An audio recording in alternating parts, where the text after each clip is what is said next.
पहली बात आप समझिए कि बिहार में इतनी गरीबी है क्यों। बिहार में इतनी गरीबी इसलिए है कि गरीबी से निकलने के लिए जो 3 रास्ते हैं वो तीनों रास्ते लोगों के लिए बंद हैं।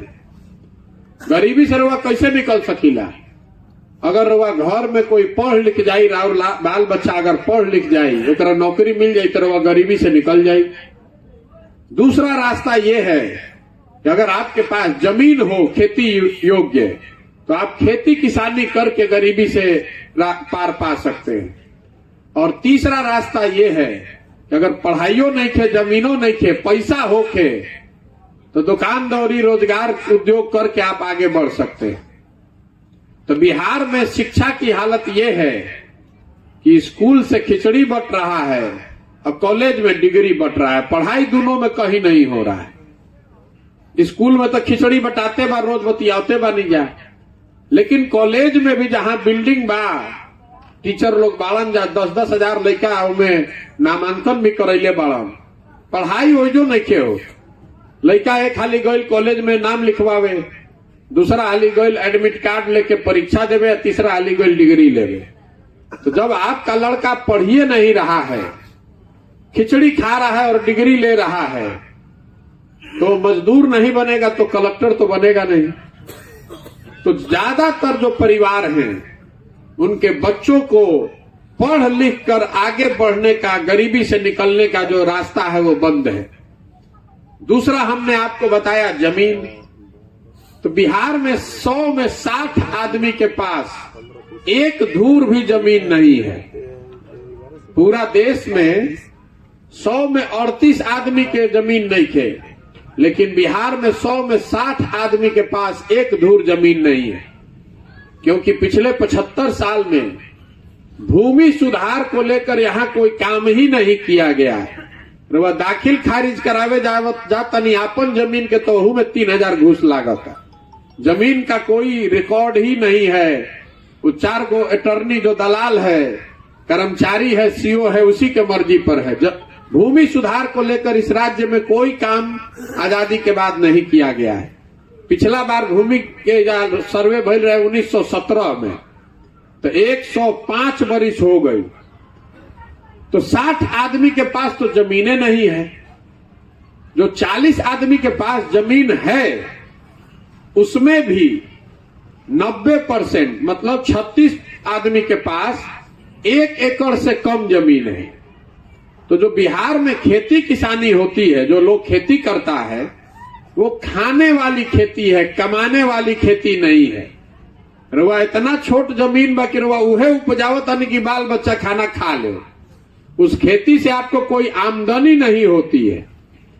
तो 100 में 4 ही आदमी बिहार में खेती करने वाला ऐसा है जो खेती करके कुछ कमा रहा है। बाकी आदमी या तो खेत जोत के खा तड़न, आना तो जरा जमीने नहीं खे, ओकरा कोनो उपाय नहीं खे। और तीसरी बात है, अगर आपके पास पूंजी हो, पैसा हो, तो आप कुछ रोजगार धंधा करके अपना जीवन सुधार सकते हैं। तो बिहार में पूंजी है ये नहीं खे। कि पूंजी काहे नहीं खे, बात रहो ध्यान से समझी। ये बात आपको कोई नहीं बताएगा। पूंजी समाज में आता कहां से है? पूंजी आता है जो पैसा आप और हम कमाते हैं। इस पैसा में जो बचत होती है, मान ली रवा 100 रुपया कमैनी, 25-30 रुपया बचल, तो 25-30 रुपया रवा बैंक में जाके रखो। तो समाज के स्तर पर बैंक में जो पैसा जमा होता है, उसी पैसे को बैंक लोन देता है, ऋण देता है, ताकि आप घर बनवा सकें, गाड़ी खरीद सकें, कृषि लोन लीजिए, एजुकेशन लोन लीजिए, उद्योग धंधा के लिए ऋण लीजिए। तो बिहार में इसको नापने का पूरे देश में एक पैमाना है, CD रेशियो, मतलब कितना पैसा बैंक में जमा भइल, कितना पैसा बैंक वाला लोन देलन। तो पूरा देश में जितना पैसा हमने के बैंक में रखीला जा, ओकर 70% मतलब 100 रुपया रवा बैंक में जमा करब तो 70 रुपया बैंक वाला लोन के तौर पर रवा के दी। बिहार में ये दर है 40%। तो इसका असर क्या होता है? पिछले साल इस गरीब बिहार की जनता ने हमने आपने सबने मिलके 4,21,000 करोड़ रुपया बैंक में जमा किया। 4,21,000 करोड़ रुपया बिहार के लोगों ने बैंक में जमा किया और 70% के हिसाब से बैंक को 2,80,000 करोड़ रुपया लोगों को ऋण देना चाहिए था, उद्योग धंधा करने के लिए, घर बनाने के लिए, गाड़ी खरीदने के लिए। लेकिन बैंकों ने दिया कितना? 1,61,000 करोड़। बाकी पैसा कहां गई? बाकी 2 लाख करोड़ से ज्यादा पैसा को बैंकों ने बिहार से उठाकर उन राज्यों में भेज दिया जहां पर उद्योग धंधा लग रहा है। कर्नाटक में, आंध्र प्रदेश में, तेलंगाना में, केरल में, गुजरात में, महाराष्ट्र में। तो आज तक सुनले होखब कि एजा से मजदूर जालन। कुछ आदमी यो कहन के लड़का पढ़े बाहर जाता रसन। हम आपको नई बात बता रहे हैं कि बिहार में सबसे ज्यादा गरीबी का कारण ये है कि यहाँ से पूंजी का जो पलायन है, जो पैसा हम और आप बैंक में रख रहे हैं, ये बैंक वाला सब पैसा यहाँ से उठाकर दूसरे राज्य में भेज रहा है। रिजर्व बैंक ऑफ इंडिया का डेटा है, हर साल इसको जारी करता है रिजर्व बैंक कि कितना पैसा बैंक में जमा भइल, अब बैंक वाला उस पैसे का क्या किया। तो 1990 से लालू जी से जब से मुख्यमंत्री भइलन, 1990 से लेकर पिछले साल 32 वर्ष में बिहार में बैंकों ने 26 लाख करोड़ रुपया बिहार के लोगों का दूसरे राज्यों में भेज दिया। रवा के कोई ना बतैले हुई पहले। आप बताइए, आपके पास पढ़ाई का सुविधा है नहीं, जमीन आपके पास है नहीं, और जो भी आप मजदूरी खेती करके 2 रुपया बैंक में जमा कर रहे हो, पैसा बैंक यहां से उठाकर भेज रहा है उन राज्यों में जहां उद्योग धंधा लग रहा है। तो आप गरीबी से निकलिएगा कैसे? रवा कतनो मेहनत कर ली, कोई सरकार बना ले, कतनो सरकार योजना ले आओ, आप यहां से गरीबी से नहीं निकल सकते। यही से रवा देखा था, नहीं पीढ़ी दर पीढ़ी जो मजदूर रहे कर लड़का फिर मजदूर बा, उसका लड़का फिर मजदूर है। 10,000, 20,000, 50,000 में कोई एक आदमी पढ़ लिख के बाहर चल गई, ओकरा नौकरी लागल तो ओकर घर परिवार सुधरल। लेकिन ज्यादातर परिवार के लिए शिक्षा, भूमि और पूंजी की व्यवस्था नहीं है। और जब तक इस मूल बात को नहीं आप समझिएगा, तब तक बिहार को कोई नहीं सुधार सकता है। ये 3 ही बात है। अगर बिहार में तरक्की चाहिए तो लोगों के लिए अच्छी शिक्षा व्यवस्था होनी चाहिए, ऐसी शिक्षा व्यवस्था जिससे लोगों को रोजगार मिले। अगर बिहार में सुधार लाना है तो भूमि सुधार का कानून लागू करना पड़ेगा। फिर से पूरा जमीन के नापाई होके के चाहिए, पता होके के चाहिए कि केकर जमीन कौन बा। अभी तो जगह जमीन बा वो करो, इतना लफड़ा बा कि ऊपर लोन नहीं ले सकता है। आप अपने जमीन को बेच नहीं सकते हैं। आधा जमीन तो मालिक घर मजरुआ में डाल दिया, जिसका जमीन है उस पर खेती नहीं कर रहा है। और तीसरा, यहाँ पर बैंकों में जो पैसा बिहार के लोगों का जमा हो रहा है, बैंकों पर ये रोक लगनी चाहिए कि आप बिहार के पैसे को बाहर नहीं भेज सकते हैं। हमने के कोई के दूसर के पैसा की जरूरत नहीं है। जो पैसा बिहार के लोगों का है वो तो हम लोग को मिलना चाहिए। जरा अंदाजा लगाइए कि 20 लाख 25 लाख करोड़ रुपया अगर बिहार के लोगों को ऋण के तौर पर मिला होता तो कितना ज्यादा आदमी आज घर बनैले रहता, कितना आदमी गाड़ी खरीद ले रहता। अगर हजारों घर बनेगा तो उतना सीमेंट बिकेगा, उतना लेबर लगेगा, उतना रोजगार मिलेगा। रोवा जाता नहीं दिल्ली में घर खरीदे तो बैंक वाला लोन लेता सन, रोवा के गिफ्ट अलग से देता सन कि भाई हमारा बैंक से लोन लो, हमार ब्याज कम बा। अब बिहार में आज भी 100 रुपया 5 रुपए के रेट पर आप लोन ले रहे हैं। गरीब आदमी को आज भी अगर 10,000 रुपया के लोन लेवे के पड़ जाओ, जरूरत पड़ जाओ कर्जा लेवे के, तो 5 रुपया सैकड़ा पर वो लोन ले रहा है। जो मध्यम वर्गीय परिवार है वो भी अगर घर का लोन लेना होता है तो 20,000 रुपया जाकर आप घूस दे रहे हैं।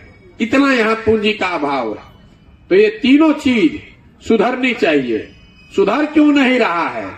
सुधर इसलिए नहीं रहा है कि आप और हम बिहार में हर 5 वर्ष बैठ के बात करते हैं कि बिहार में क्या खराब बा। जहां रवा चल जाए बिहार में, ऐजा सब कोई कुछ जाने चाहे मत जानो, राजनीति जाना था।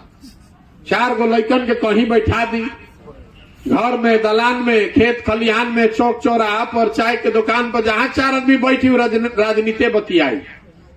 यही बतियाएगा कि एजा कितना भ्रष्टाचार बा, एजा सड़क नहीं खे, एजा अस्पताल नहीं खे, एजा लड़कन के पढ़े के व्यवस्था नहीं खे, रोजगार नहीं खे।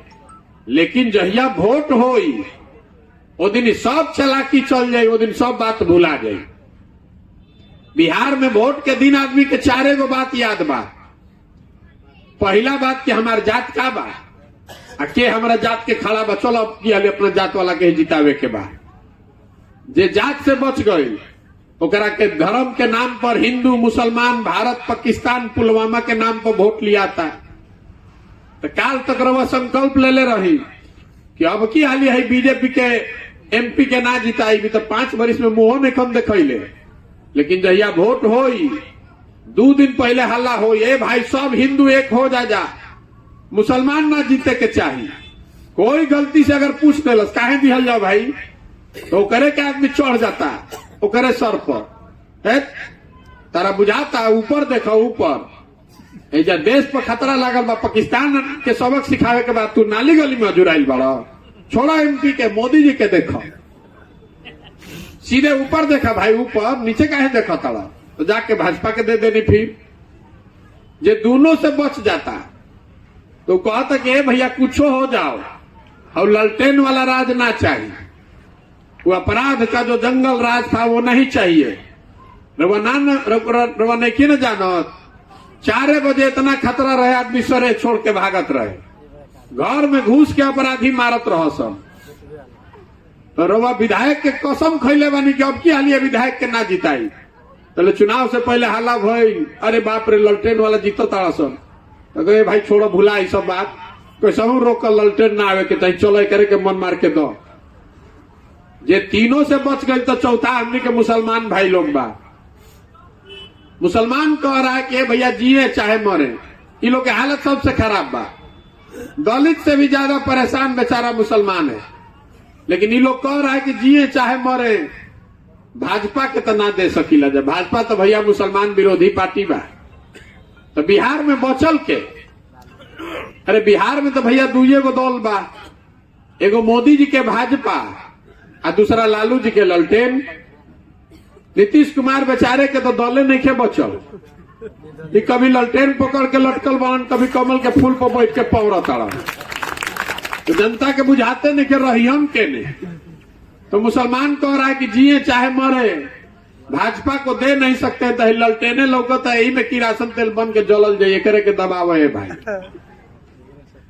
इतना आदमी एजा बैठल मानी जा, ईमानदारी से बताइए, इसी 4 चीज पर वोट पड़ रहा है भैया। तो जब रउआ जानते बानी कि यही 4 चीज पर वोट पड़ता, हम जानते बानी, तो ने तो सब जानना ताड़ा सुन, ने तो जान रहा बा कि भाई बिहार के जनता कतनो बतिया ले, गा के गरिया के वोटवा तो यही पर दिहन जा, दहन जा कहा। यही वजह है कि कोई काम नहीं कर रहा है। काहे काम करेगा भैया, ओकरा मालूम है बा कि रउआ वोटवा तो यही पर देव, जे करे कि अभी माइक देव, सबे कहे कि हमारा के नेता ठगता। अरे भाई आपको नेता कहां ठग रहा है? हम आपको कैमरे पर कह रहे हैं नेता आपको नहीं ठग रहा है। नेता अगर ठगता तो 1 बार ठग लेता, 2 बार ठग लेता।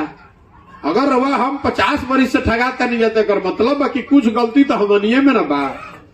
अब की हाली प्रशांत किशोर आयल बान, तो प्रशांत किशोर ठग के निकल जाइए हम। अगर आपको समझ ही नहीं है, अगर आपको अपना और अपने बच्चे के भविष्य का चिंता ही नहीं है, तो कोई आई या ठग के चल जाए। यही बताने के लिए पूरा अभियान ये शुरू किए हैं कि आपको भैया नेता नहीं ठग रहा है, आपको वही मिल रहा है जो कि आप जिस नाम पर आप वोट दे रहे हैं। रवा बुझाता कि रवा वोट बढ़िया देता नहीं, नेता गलत करता। हम आपको बता रहे हैं कि बिल्कुल ऐसी बात नहीं है। आपने वोट दिया है जात के नाम पर, तो जात के बात हर जगह होता कि नहीं के हो। आपने वोट दिया है भारत पाकिस्तान के नाम पर, तो जैसे ही रवा टीवी खोलता है तो भारतीय पाकिस्तान सुनाई देता।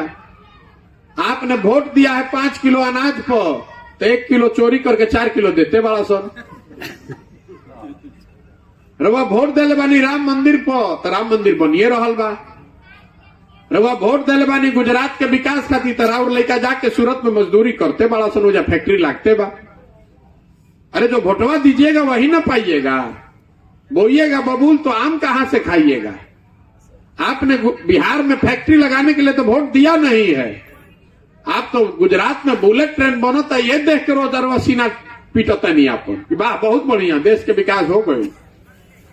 तो आप अगर गुजरात के बुलेट ट्रेन को देख के देश का आत्मगौरव समझ रहे हैं और वोट उसी नाम पर दे रहे हैं, तो आपका लड़का तो गुजरात में जाके मजदूरी न करेगा।